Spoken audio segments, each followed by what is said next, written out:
কোকৰাঝাৰ চিৰাং জিলাৰ 7টা সমষ্টিৰ লোক ইয়ালৈ আহিছে, 7টা বিধানসভা সমষ্টি, আৰু সকলোৱে আজি ৭৫,০০০কৈ চেক পাব আৰু এগ্ৰিমেণ্টখন সাইন কৰি দিয়াৰ লগে লগে বাকী ২৫,০০০ টকা দিব আৰু ইয়াৰ পিছত আৰু 1 লাখ টকা আমি দিম। মুখ্যমন্ত্ৰী আত্মনিৰ্ভৰ অসম আঁচনিৰ জৰিয়তে আমি এনেকৈ অসমত মুখ্যমন্ত্ৰী আত্মনিৰ্ভৰ অসম পইণ্ট 2ৰ জৰিয়তে ৭৫,০০০ যুৱক যুৱতীক আমি এই সহায় কৰিছোঁ।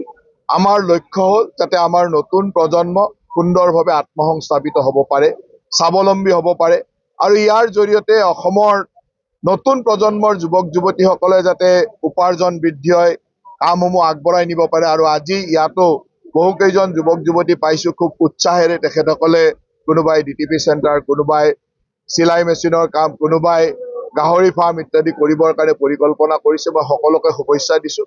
আৰু এই আঁচনিয়ে যোৱা সময়তো যথেষ্ট সফলতা দেখুৱাইছে। যোৱা বছৰ আমি ২৫,০০০ যুৱক যুৱতীক দিছিলোঁ, যথেষ্ট সংখ্যক যুৱক যুৱতীয়ে ইয়াত সফলতা দেখুৱাইছে। গতিকে এয়া অসমৰ ভৱিষ্যতৰ কাৰণে এখন অত্যন্ত গুৰুত্বপূৰ্ণ আঁচনি।